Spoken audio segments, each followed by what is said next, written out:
하나님은 생명이십니다. 생명이신 하나님께서 사람을 생명으로 지으시고 살게 하셨습니다. 삶이라고 하는 것은 저절로 되는 것이 아니고 의지를 가지고 힘쓰고 힘써야 되는 것입니다. 하나님께서 식물을 지으시고 그 식물에게는 생장력을 주셔서 철을 따라 이렇게 자라게 하시는 것을 고린도전서 3장 7절을 통하여서 확인을 해줍니다. 그런데 사람은 생명으로 지으시고 사람이 의지를 가지고 살도록 그렇게 하셨기 때문에 힘쓰고 애씀이 의지를 통하여서 나타나야 된다는 것을 말합니다. 아모스서 5장 6절 말씀에 보면 너희는 여호와를 찾으라 그러면 살리라 그렇지 않으면 그가 불같이 요셉의 집에 임하여 멸하시리니 베델에서 그 불들을 끌 자가 없으리라. 14절 15절은 너희는 살려면 선을 구하고 악을 구하지 말지어다. 만군의 하나님 여호와께서 너희의 말과 같이 너희와 함께 하시리라. 너희는 악을 미워하고 선을 사랑하며 성문에서 정의를 세울지어다. 만군의 하나님 여호와께서 혹시 요셉의 남은 자를 불쌍히 여기시리라. 하나님을 찾는 것, 그것은 가만히 있는 상태를 얘기하는 게 아니에요. 계속해서 나는 하나님이 필요합니다. 매일매일 태양을 나에게 주시는 것처럼 나는 매일매일 그 태양이 안 떠오르더라도 하나님이 매일 필요합니다 하는 그런 의지를 가지고 살려고 힘쓰고 애씀이 있어야 한다는 거예요. 계속해서 살려면 선을 구하라 그랬어요. 살려면 가만히 있지 말고 선을 구하라는 거예요. 하나님의 뜻을 찾고 하나님의 뜻을 행하는 그런 의지를 사용해야 한다는 것을 말하고 있습니다. 가만히 있으면 죽은 거와 같은 거죠.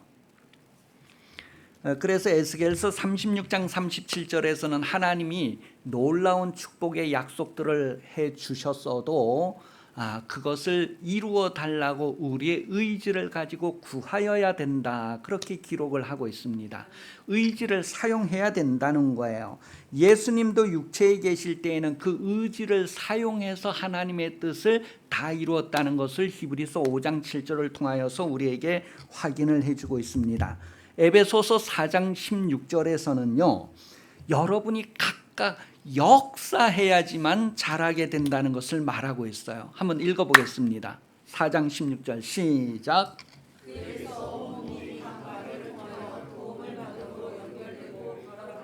각 지체의 분량대로 역사여 그 몸에 자라게 하며 사랑 안에서 스스로 승리하라.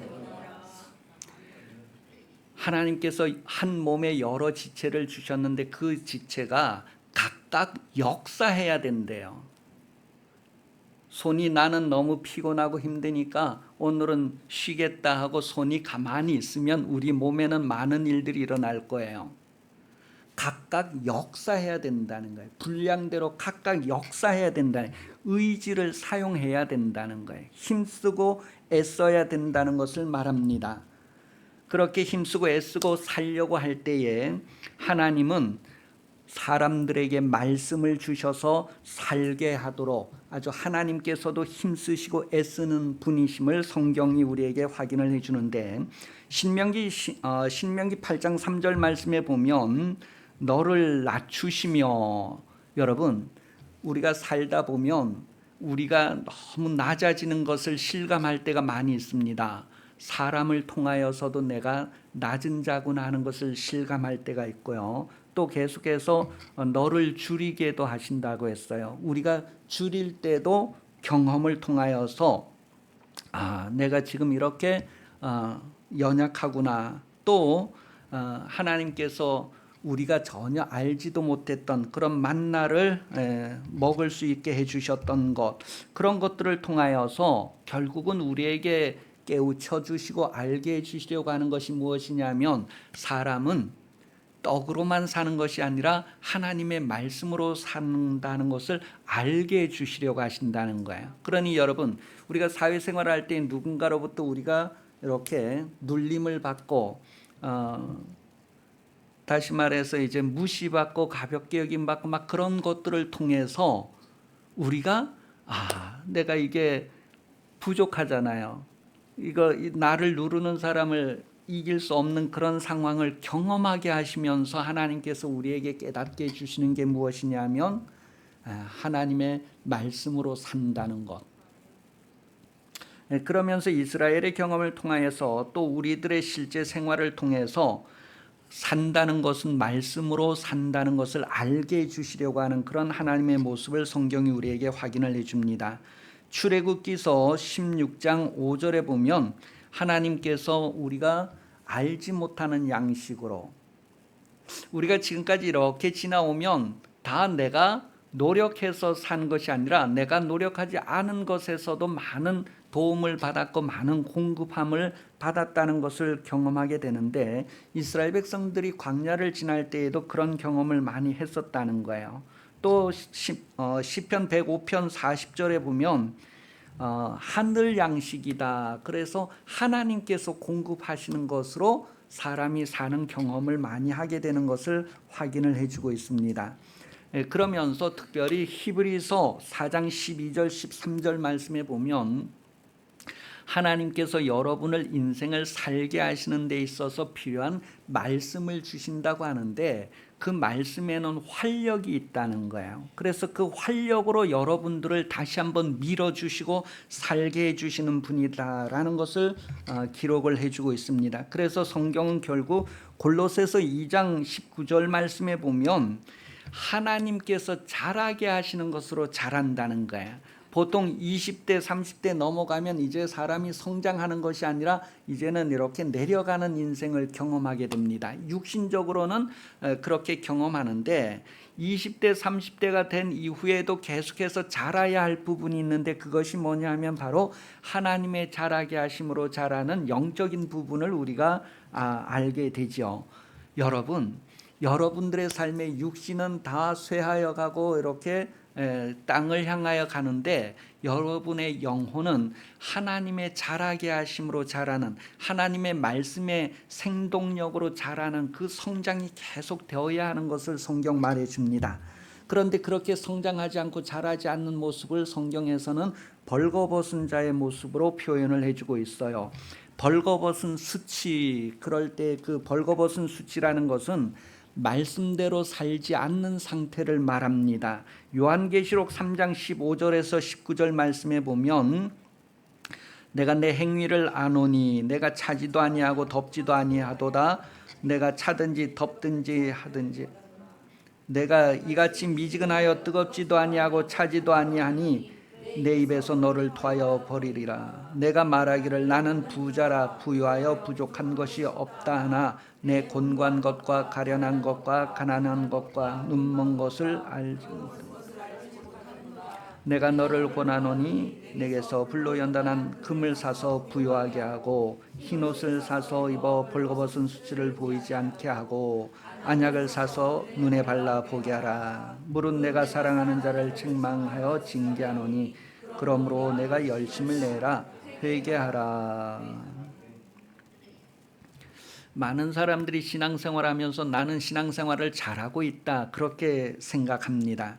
그런데 성경은 나는 부자라 부유하여 부족한 것이 없다 하나 너 곤고한 것과 가련한 것과 가난한 것과 눈먼 것 벌거벗은 것을 알지 못한다 그렇게 표현을 하고 있어요.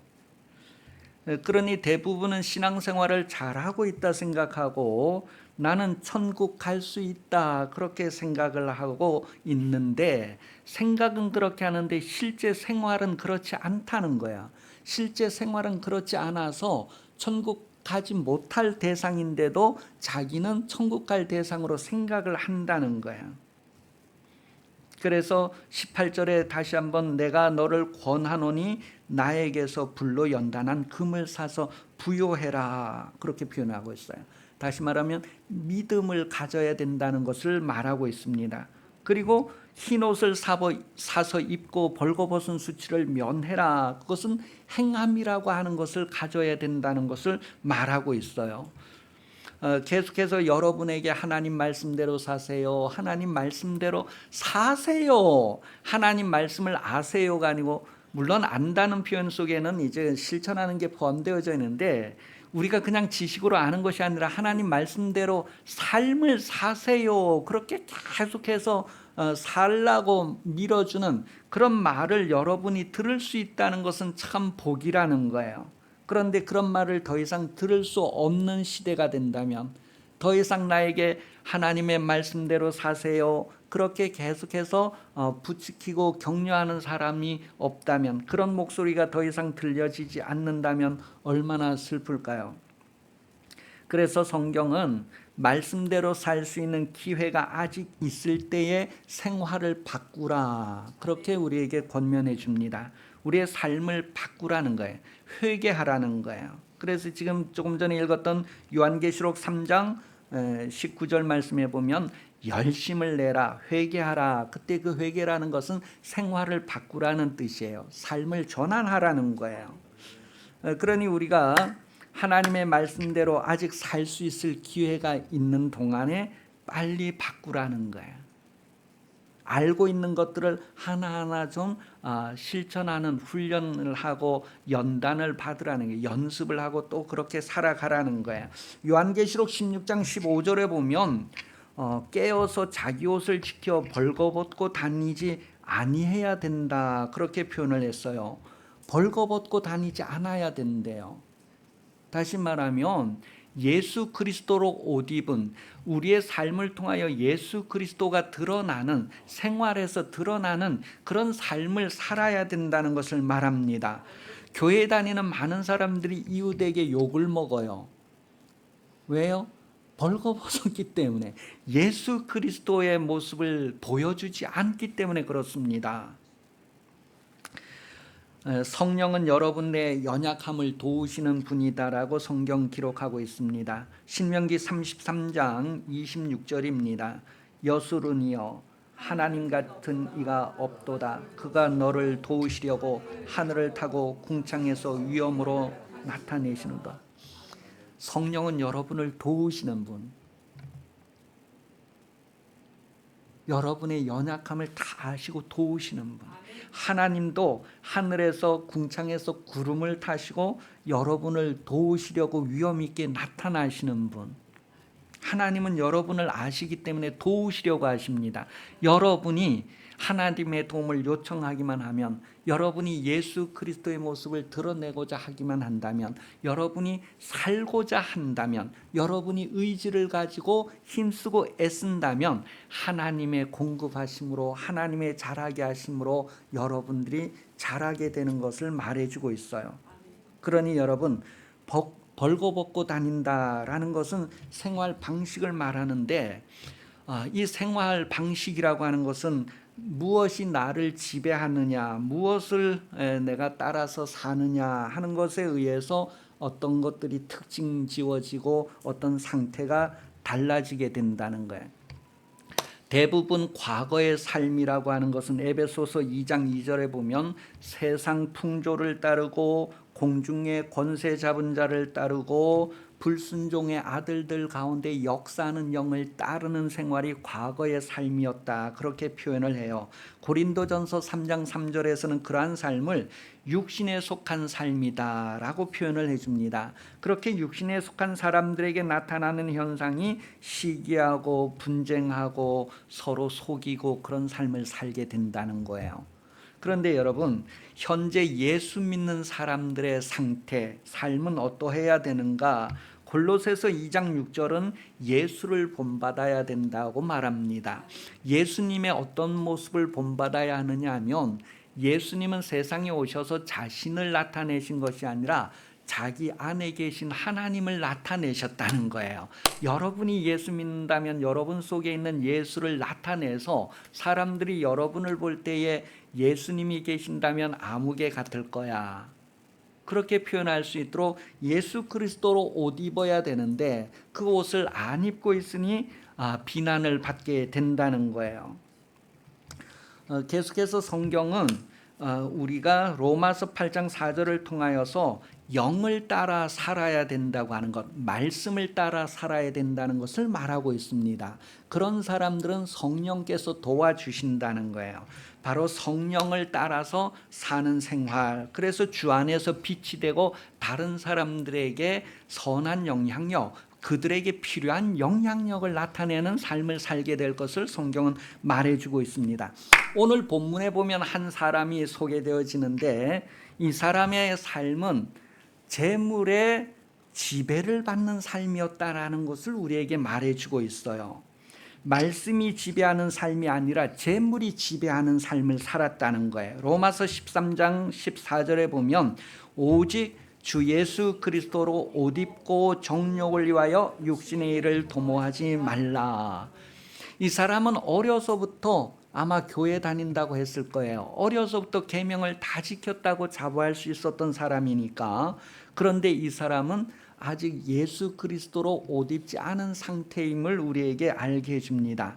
갈라디아서 3장 27절에도 누구든지 그리스도와 합하기 위하여 세례를 받은 자는 그리스도로 옷 입었느니라 그랬어요. 그리스도와 합하기 위하여서 세례를 받은 자는 그리스도로 옷 입었다.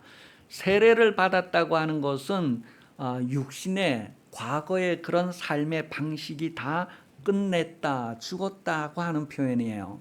그 세례를 받았다는 것은 물에서 올라오는 거의 의미가 바로 새로운 사람으로 새롭게 사는 것을 말하는데 오늘 본문에 나오는 이 한 사람은 그런 경험이 없는 사람, 그런 삶이 전혀 없는 상태라는 것을 말해줍니다. 예수님께서 마지막에 말씀하실 때 너의 소유를 다 팔아서 가난한 자들에게 주고 나를 따르라 그렇게 말씀하시는데 이 다 팔아야지만 말씀의 지배를 받을 수 있다는 거예요. 사람의 자기에게 있는 그 부요함, 그것을 다 내려놓아야지만 말씀의 지배를 받을 수 있다는 거예요. 그런데 성경은 그러한 표현을 또 다르게 이 마음이 살찌면 말씀의 지배를 받을 수 없다 그렇게 말합니다. 시편 119편 70절입니다. 시편 119편 70절 같이 읽어봅니다. 시작. 그들의 마음은 살쪄서 기름덩이 같으나 나는 주의 법을. 마음이 기름지고 마음이 살찐 사람은 하나님의 말씀의 지배를 받을 수 없다는 거예요. 그렇다면 나는 하나님의 말씀의 지배를 받고 있는가? 하나님의 말씀의 지배를 받으려고 하는데 방해되는 것들이 있습니다. 여러분, 오늘 본문에서는 이 사람이 하나님의 말씀의 지배를 받는데 방해되는 것은 부자 때문이었다, 부요함 때문이었다 그렇게 확인을 해줍니다. 그러니 우리가 하나님의 말씀의 지배를 받는데 방해되는 것은 물질이라고 하는 것, 그것 외에도 자기 자신과의 싸움에서 이겨야 할 것을 말해줍니다. 자신을 못 이기는 사람은 말씀의 지배를 받을 수가 없겠죠. 자기를 이길 수 있는 사람, 다시 말하면 자기를 죽일 수 있는 사람. 그래서 세례의 의미는 자신의 죽음을 고백하고 경험하는 거예요. 자기의 죽음. 그래서 이제는 내가 사는 것이 아니라 내 안에서 예수님이 사시는 것이다. 그 예수님이 드러나는 것이 바로 그리스도로 옷 입는 것, 다른 사람들에 이렇게 나타내 보여주는 것을 말합니다. 저와 여러분은 세례를 받고 이미 예수를 믿는다고 했을 때 예수가 드러나야 하는데 지금까지 그런 삶을 살지 않은 것은 벌거벗은 수치라는 것을 말합니다. 자기를 죽인 사람은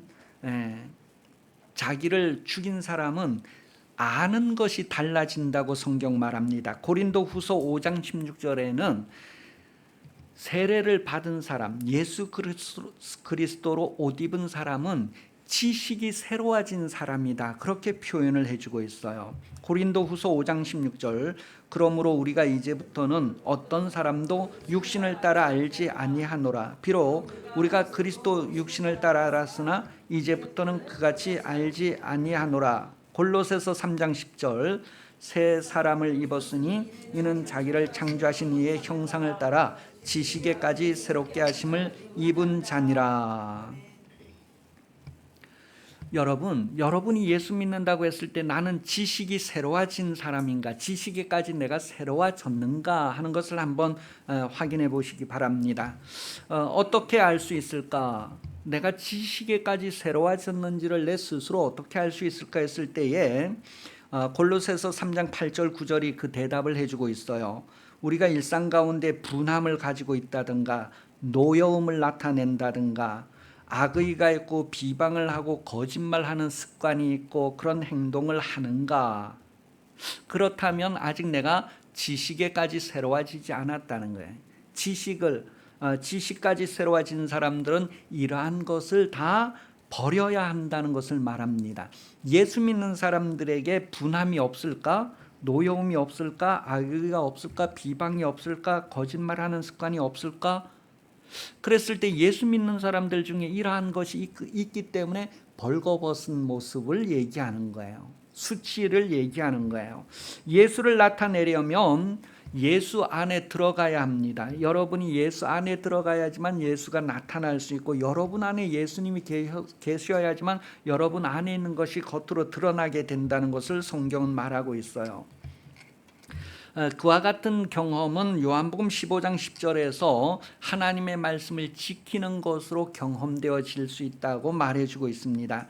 하나님의 말씀을 행함으로 여러분은 예수 안에 들어가게 되고, 하나님의 말씀대로 행함으로 여러분은 예수를 드러내는 삶을 살게 됩니다. 그러기 위해서 여러분이 매일매일 하나님의 말씀을 구하고 찾는 삶을 사시기 바랍니다. 매일 구하고 찾는 그런 삶이 여러분에게 아주 익숙하도록 계속 반복해서 익숙한 그런 삶을 살아야 할 것을 디모데전서 4장 8절은 경건의 훈련을 표현해서 이야기해 주고 있습니다. 여러분, 우리가 다 예수를 믿는데 다 천국 갈 수 있을까? 천국 가기 어려운 사람은 누구일까 했을 때에 세상에서 자신을 위해서 부요한 사람이다라고 하는 것을 성경 말합니다. 누가복음 12장 21절, 자기를 위하여 재물을 쌓아두고 하나님께 대하여 부요치 못한 이가 이와 같으니라. 오늘 본문에서도 이 한 사람이 너의 전 재산을 팔아 가난한 자에게 주고 그리고 와서 나를 따르라고 했을 때 이 사람은 재물이 많은 사람이었다는 거예요. 그래서 아주 근심하고 슬픈 얼굴로 예수님을 떠나가는 모습을 보여줍니다. 하나님의 나라 들어가기가 쉼이 어렵다 했을 때에 이와 같이 자기를 위하여서 재물을 쌓아두고 자기를 위하여서 부유한 사람은 천국 가기가 어렵다는 거예요. 왜냐하면 그만큼 말씀에 지배받는 것이 어렵기 때문에 그렇다는 거예요. 말씀에 이끌림 받는 것이 그만큼 어렵다는 거예요. 그래서 예수님께서 너의 재산을 포기하고 천국을 얻을 수 있는가를 확인했을 때에 이 사람은 아직까지 성장하지 못한 분량이구나 하는 것을 우리에게 알게 해줍니다. 여러분이 세상에 머무는 동안은 자신을 위함이 아니라 하나님을 위함이다라는 것을 기억하셔야 합니다. 내가 이 세상 사는 동안 이 세상 내 인생의 몫은 나를 위함이 아니라는 거예요. 모든 인생은 스스로를 위함이 아니라 그 인생을 지으신 분, 하나님을 위한 인생이라는 것을 깨달아야 합니다. 그런 지식이 있어야 합니다. 그래서 우리가 예수 안에서의 삶을 경험하게 되죠. 오늘 본문 23절에 보면 재물이 있는 자는 하나님 나라에 들어가기가 심히 어렵다 그랬어요. 너무너무 어렵대요. 하나님의 말씀의 지배를 전혀 받을 수 없기 때문에 그렇다는 거예요. 로마서 14장 8절입니다. 우리가 살아도 주를 위하여 살고 죽어도 주를 위하여 죽나니 그러므로 사나 죽으나 우리가 주의 것이다. 그 인생은 자신의 것도 아니고 자신을 위함도 아니고 주를 위함이다라는 것을 말해요. 여러분을 누가 지으셨어요? 하나님이요. 그러니 지은 목적이 누구에게 있겠어요? 하나님에게 있는 거예요. 그 인생의 모든 목적은 하나님께 있는 거예요. 자기에게 있는 것이 아니라. 그래서 한 사람이 천국 가는 것은 사람에 의해서 좌우되는 것이 아니라 하나님의 주권이다라는 것을 말합니다. 한 사람이 천국에 가는 것은 자기에게 결정되어지는 것이 아니에요. 자기에게 결정권이 있는 것이 아니라는 거예요. 내가 율법을 어려서부터 다 지켰으니까 난 천국 갈 수 있다. 천국 간다. 그 결정권이 자기에게 있는 것이 아니라는 거예요. 왜냐하면 그 인생을 지으신 분이 하나님이시고 그 목적이 하나님께 있다는 거예요. 그 목적을 이루었느냐 하는 거에 대해서 이제 결산을 한다. 그렇게 성경은 말하고 있어요. 반드시 결산한다는 거예요. 그래서 하나님의 주권을 사람을 통하여서 나타내시는 방법이 있는데 그것이 바로 예수 이름이라고 하는 것입니다. 여러분, 사람이 천국 가는 것은 사람의 주권으로 가는 것이 아니라 하나님의 주권으로 가는데 그 하나님의 주권을 사람을 통해서 나타내시는데 바로 예수 이름이라는 거예요. 그래서 우리가 예수 이름으로 구원받고 예수 이름으로 우리의 이웃들도 구원받을 것입니다. 하나님의 주권, 사람을 구원하는 것이 예수 이름으로 사람에게 적용되어지고 나타난다는 거예요. 그래서 예수 이름으로 하나님의 주권이 내 가족에게 나타나기를, 내 이웃들에게 나타나기를, 모든 사람에게 나타날 수 있도록 할 수만 있다면 얼마나 좋을까. 그것을 원한다면 우리가 예수 이름으로 기도하고 예수 이름으로 전달하고 예수 이름으로 물질들을 동원할 것입니다. 예수 이름으로 자기를 위하여서 놀라운 삶을 바꾸게 될 것입니다. 오늘 본문 29절에 보면 예수께서 말씀하셨어요. 나와 복음을 위하여서 버릴 수 있느냐. 오늘 이 한 사람에게 예수님 말씀하신 거예요. 예수님이 말씀하셨어요. 저가 아니라 나와 복음을 위해서 이 모든 것을 버릴 수 있느냐. 그 버린다고 하는 의미는요, 내보낸다는 거예요. 이렇게 버린다, 나와 이렇게 분리한다, 용서한다, 그런 의미예요.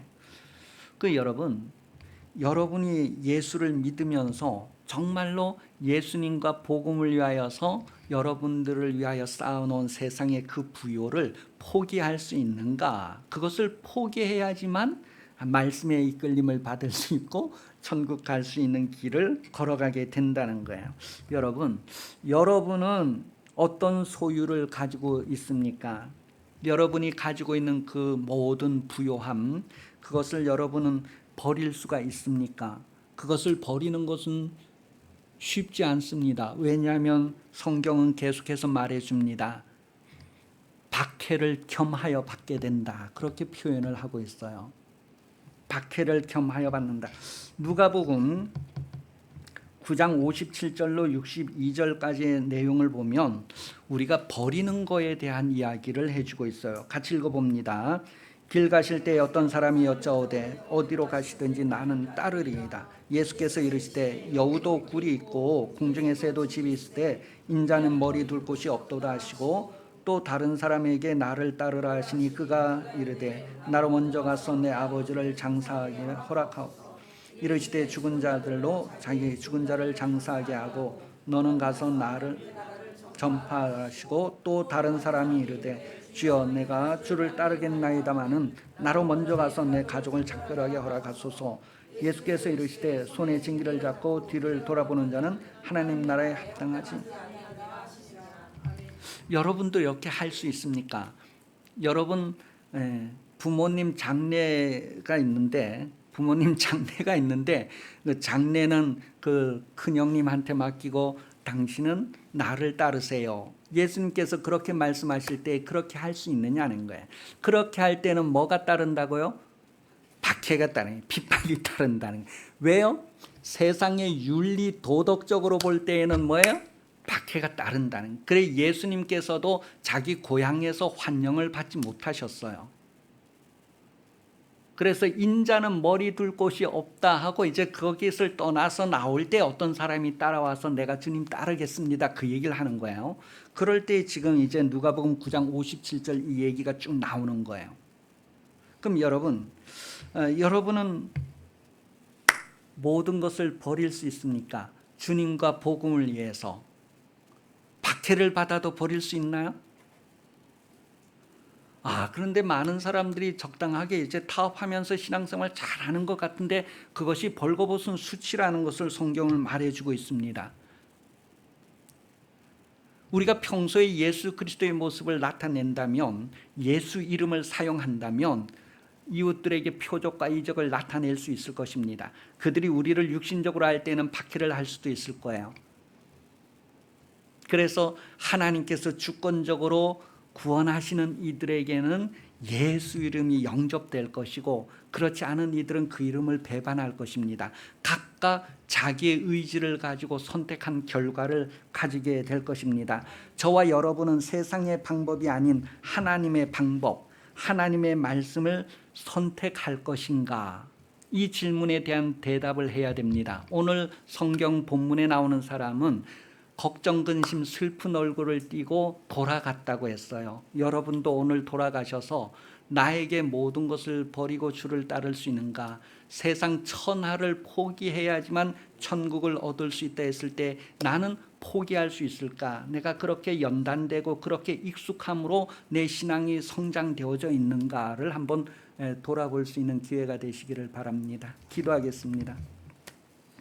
살아계신 하나님 아버지, 우리가 세상 사는 동안에 너무 세상에 익숙하여서 세상의 부요함이 나를 위함이고 세상에 쌓아둔 것이 나를 위함이라는 것을 생각하면서 붙잡혀 살아가고 있습니다. 하나님께서 우리를 부르셔도 우리가 잡은 것을 놓지 않기 때문에 부름에 응답할 수 없는 상태는 아닌지, 다시 한번 오늘 성경 본문에 나오는 사람의 모습에서 자신의 모습을 찾아보게 하시고, 모든 것을 포기하고 천하를 포기하고 주님을 붙잡을 수 있는가를 생각해보는 기회가 되게 하여 주시옵소서. 다시 오시는 예수 그리스도 은혜 베풀어 주시며 하나님 아버지 크신 사랑하신 성령 감화 감동 역사 인도 교제 보호하시는 은총이 주일 오전 예배 참석하여 머리 숙인 성도들 위해 영원히 함께 하시기를 간절히 축원하옵나이다. 아멘.